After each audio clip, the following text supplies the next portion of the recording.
अब ना तो स्टूडेंट्स अपने डिपेंडेंट ला सकते हैं, ना केयर वर्कर वीजा वाले अपने डिपेंडेंट्स ला सकते हैं, बट आप अपने डिपेंडेंट को लेकर आ सकते हैं और वो भी इस वीजे पे बिल्कुल फ्री।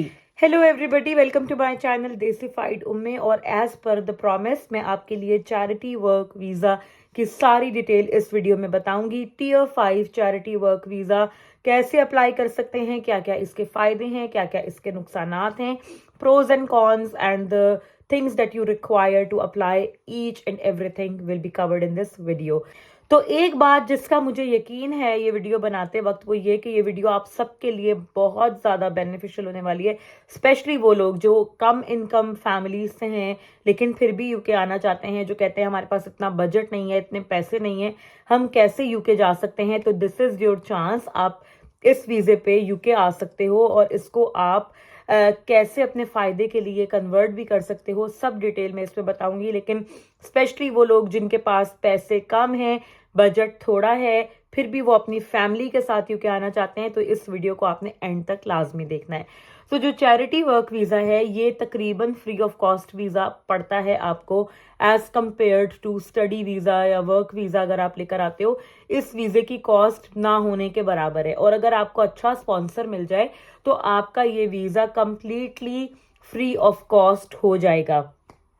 तो इसमें आपको करना क्या है, सबसे पहले बात कर लेते हैं कुछ फायदों की जो इसमें आपको मिलेंगे और कुछ ऐसी चीजें जो कि इतनी ज्यादा फायदेमंद नहीं है। सबसे पहला जो इसका मुझे अच्छी चीज लगी वो ये कि इसके अंदर कोई आइल्स नहीं चाहिए, कोई डिग्री नहीं चाहिए, कोई ग्रेड्स नहीं चाहिए, कोई अच्छी परसेंटेज रिक्वायर्ड नहीं है, नथिंग। आपको ना तो पढ़ाई चाहिए, ना आइल्स चाहिए, कुछ भी नहीं चाहिए। आपके पास एज लॉन्ग एज एक स्पॉन्सर है, एक चैरिटी ऑर्गेनाइजेशन जो कि आपको स्पॉन्सर कर रही है फॉर चैरिटी वर्क वीजा, आपको और कुछ भी नहीं चाहिए ना। ये इसका सबसे बड़ा आई थिंक बेनिफिट है जो कि मुझे लगा for charity work visa, because बहुत सारे लोग हमारे आइल्स और इंग्लिश लैंग्वेज रिक्वायरमेंट्स की वजह से रह जाते हैं और यूके अप्लाई नहीं कर पाते। तो आप लोगों ने इस वीजा कैटेगरी में अप्लाई करना है। जो चैरिटी वर्क वीजा है लो कॉस्ट है और ये 1 साल के लिए वीजा लगता है, 12 महीने के लिए।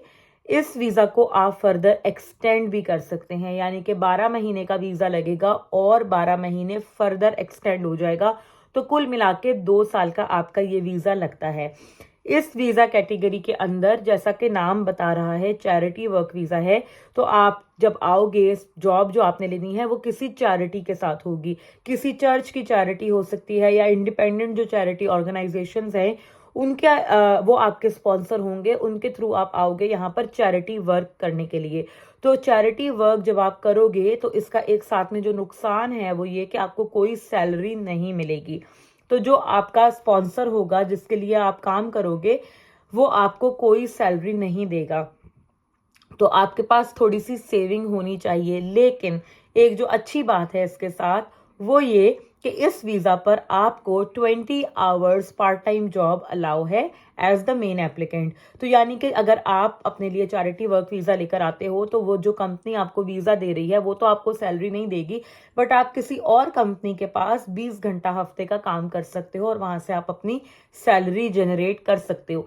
तो ऐसा नहीं है कि आपको बिल्कुल पैसे मिलेंगे ही नहीं। बहुत सारे लोगों को ये एतराज भी होगा कि इसका क्या फायदा है, ये तो एक शॉर्ट टर्म सा वीजा है, 1 साल का, ज्यादा से ज्यादा एक्सटेंड करके 2 साल का हो जाएगा, तो ये इसमें हम लॉन्ग टर्म सेटल तो नहीं हो सकते यूके में, तो ये एक इसका नुकसान है। बिल्कुल ऐसा है, लेकिन अगर आप इस वीजा को अच्छे तरीके से इस्तेमाल करोगे तो आप इसको लॉन्ग टर्म के लिए अपने लिए बेनिफिशियल बना सकते हो। बिकॉज अगला फायदा जो मैं आपको बताने लगी हूँ दैट इज शॉकिंग।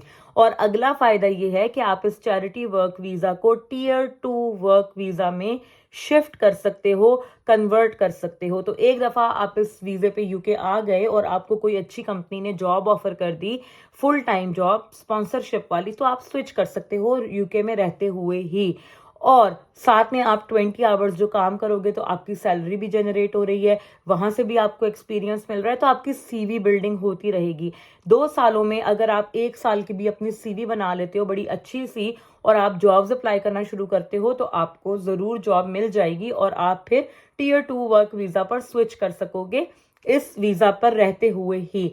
तो ये वीज़ा बिल्कुल भी ऐसा नहीं है कि जो आपको लॉन्ग टर्म सेटलमेंट के फ़ायदे नहीं देगा। अगर आप थोड़ा सा अपना दिमाग इस्तेमाल करोगे तो इंशाल्लाह आप इस वीज़ा को यूज़ करते हुए लॉन्ग टर्म सेटल हो सकते हैं यूके के अंदर। बात कर लेते हैं इस वीज़े के सबसे ज़्यादा बड़े फ़ायदे की, और सबसे बड़ा फ़ायदा जो है, जो कि अब स्टूडेंट्स को भी अवेलेबल नहीं है, केयर वर्कर वीज़ास को भी अवेलेबल नहीं है, वो आपको इस वीज़ा पर अवेलेबल है, और वो है अपने डिपेंडेंट्स को साथ लेकर आना। और डिपेंडेंट्स को भी आप सिर्फ साथ लेकर नहीं आओगे, बल्कि आपको उसका फायदा भी होगा। या आपका डिपेंडेंट है वो यूके में फुल टाइम जॉब कर सकता है, कोई सी भी जॉब। थोड़ी बहुत रिस्ट्रिक्शंस जैसे स्टडी वीज़ा वालों के लिए होती हैं कि स्पोर्ट्स से रिलेटेड कोई जॉब आप नहीं ले सकते, वो तो ऑब्वियसली होंगी, बट वो चैरिटी सेक्टर में बाउंड नहीं होंगे। वो अर्निंग कर सकेंगे फुल टाइम, 40 घंटे हफ्ते का वो कमा सकेंगे, सेम एज स्टूडेंट डिपेंडेंट या किसी भी और वीज़ा का जो डिपेंडेंट होता है। तो ये एक बहुत बड़ा फायदा है, और मुझे बहुत खुशी हो रही है आप लोगों को ये बताते हुए, बिकॉज अब ना तो स्टूडेंट्स अपने डिपेंडेंट ला सकते हैं, ना केयर वर्कर वीज़ा वाले अपने डिपेंडेंट्स ला सकते हैं, बट आप अपने डिपेंडेंट को लेकर आ सकते हैं, और वो भी इस वीज़े पे बिल्कुल फ्री। तो आप अपने डिपेंडेंट्स को ले आओ, डिपेंडेंट आपका फुल टाइम काम कर सकता है, और अगर आपके डिपेंडेंट को टियर 2 की जॉब ऑफर हो जाती है while you are on your charity work visa, तो वो पहले अपना वर्क वीज़ा लें और फिर आप उनके डिपेंडेंट पे शिफ्ट हो जाओ। तो इस तरीके से भी आप लॉन्ग टर्म यूके में स्टे कर सकते हो, अगर आपका डिपेंडेंट एक अच्छी जॉब सिक्योर कर ले तो। डुअल फायदा है, आप भी वर्क वीज़ा ले सकते हो, आपका डिपेंडेंट भी वर्क वीज़ा ले सकता है, एक अच्छी इनकम भी आप कमा सकते हो। आपका डिपेंडेंट फुल टाइम काम कर रहा है, आप हाफ टाइम जॉब कर रहे हो, पार्ट टाइम, और साथ में चैरिटी वर्क से आप अपना एक्सपीरियंस भी गेन कर रहे हो, आपकी सीवी भी बिल्ड हो रही है। और सबसे बड़ा फायदा, आप यूके की लाइफ एक्सपीरियंस कर सकोगे, आपको एक्सपोजर मिलेगा, आपका कॉन्फिडेंस बिल्ड होगा। तो ये सारी चीजें इस वीजे में आपको मिल सकती हैं बिल्कुल फ्री। आप इस वीजे पे फुल टाइम स्टडी भी कर सकते हो अगर आप पढ़ना चाहते हो यूके में रहते हुए ही, बट वो आपको कॉस्टली पड़ेगा, बिकॉज ऑब्वियसली आपको फीस तो देनी पड़ेगी यूके में रहते हुए।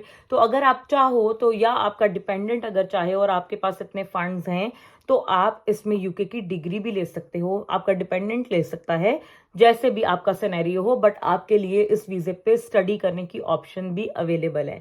अब बात कर लेते हैं कि ये वीजा अप्लाई कैसे होगा, और मनी क्या क्या इन्वॉल्व है, और स्पॉन्सर का क्या रोल है। तो अब इसमें बात कर लेते हैं कि सबसे पहले आपको जो डॉक्यूमेंट्स रिक्वायर्ड है। सबसे पहला डॉक्यूमेंट जो आपको चाहिए वो आपका स्पॉन्सर लेटर है, ठीक है, जो कि आपको आपके एम्प्लॉयर से मिलेगा, जो आपको चैरिटी वर्क के लिए वीजा देगा। तो सबसे पहले तो आपका स्पॉन्सरशिप लेटर, उसके साथ में आपका पासपोर्ट, ठीक है जी, और साथ में आपको चाहिए आपका टीबी टेस्ट, और इसके साथ बैंक स्टेटमेंट। बैंक स्टेटमेंट में 1270 पाउंड आपके होने चाहिए, आपकी बैंक स्टेटमेंट में 1270 पाउंड होने चाहिए, जो कि एक बहुत बड़ी अमाउंट नहीं है। बट अगर आपका स्पॉन्सर जो है वो ये कह देता है कि इस बंदे का ट्रैवल का खर्चा, इसका एकोमोडेशन का खर्चा और इनकी फूड का खर्चा, जो भी खाने पीने का खर्चा है, will all be covered by me, तो आपको ये बैंक स्टेटमेंट भी नहीं शो करनी, और आप फ्री ऑफ कॉस्ट यूके में आ जाओगे, ठीक है। तो बैंक स्टेटमेंट सिर्फ उस सूरत में आपको शो करनी है 1270 पाउंड की, अगर आपका स्पॉन्सर आपके एक्सपेंसेस कवर नहीं कर रहा, तो आपको ये दिखाने पड़ेंगे, बट अदरवाइज आपको ये नहीं चाहिए, और ये भी आपकी फ्री हो जाएगी। IHS हेल्थ सरचार्ज वो लाजमी हर वीज़ा के लिए आपको पे करना पड़ता है, तो वो आपको इस वीज़ा के लिए भी पे करना पड़ेगा, बट क्योंकि आपका वीज़ा 12 मंथ्स का है, तो आपको सिर्फ 1 साल का ही IHS पे करना है, जो कि यूजुअली 600 के अराउंड है इस वीज़ा का, वो भी आप चेक कर सकते हो, तो वो आपने पे करना है। और इसके साथ में आपकी जो एज है जब आप अप्लाई कर रहे हो वो 18 साल से ऊपर होनी चाहिए। तो ये तो है वीजा की रिक्वायरमेंट्स। अगर आपका स्पॉन्सर कह दे कि इसका IHS और ट्रैवल की कॉस्ट और हर चीज हमारी तरफ से कवर्ड है, तो फिर ना आपको बैंक स्टेटमेंट शो करनी है, ना IHS पे करना है, आपको सिर्फ पे करना होगा अपना टीबी टेस्ट का खर्चा। अब बात कर लेते हैं अप्लाई कैसे होगा। gov.uk की वेबसाइट पर जाकर आप ये वीजा अप्लाई कर सकते हैं, लिंक मैंने डिस्क्रिप्शन बॉक्स में दे दिया है, वहां से आप उस लिंक को ओपन करो, अपनी जो एप्लीकेशन है उसको आपने फिल करना है। एप्लीकेशन की जो कॉस्ट है वो 259 पाउंड्स है पर पर्सन, तो यानी कि अगर आप और आपके डिपेंडेंट्स आ रहे हैं तो हर बंदे की 259 आपको पे करनी होगी। बट आई थिंक अगर आप कंपेयर करो इसको वर्क वीज़ा से या स्टडी वीज़ा से तो ये उसकी आधी है। तो ये तकरीबन ना होने के बराबर आपका एक्सपेंस है सिर्फ वीज़ा फाइलिंग का, और वो भी अगर आपका स्पॉन्सर कवर कर रहा है तो आपको वो भी पे नहीं करना। और चैरिटी वर्क वीज़ा में मोस्टली जो स्पॉन्सर्स हैं वो अच्छी बड़ी चैरिटी ऑर्गेनाइजेशंस होती हैं और वो ये आपकी सारी कॉस्ट्स कवर करती हैं। तो इसलिए ये बहुत अच्छी अपॉर्चुनिटी है आप लोगों के लिए। आप अपने डिपेंडेंट्स के साथ यूके में आ सकते हो। यूके की लाइफ डिफिकल्ट तो ज़रूर है बट एक्सपीरियंस ज़रूर करनी चाहिए। आपको एक्सपोजर मिलता है, आपका एक्सपीरियंस बिल्ड होता है, सीवी बिल्ड होती है और आपके पास चांसेस हैं टू परमानेंटली सेटल। और इस वीज़ा पर डिपेंडेंट्स अलाउड है, सबसे ज़्यादा प्लस पॉइंट। तो आप किस बात का वेट कर रहे हैं? ज़रूर अप्लाई करें। और वीडियो अगर अच्छी लगी हो, जो कि आई एम श्योर आप लोगों को अच्छी लगी होगी, तो एक लाइक और एक शेयर लाजमी कीजिएगा। सब्सक्राइब करना मत भूलिएगा। मिलते हैं एक और वीडियो में। Bye bye.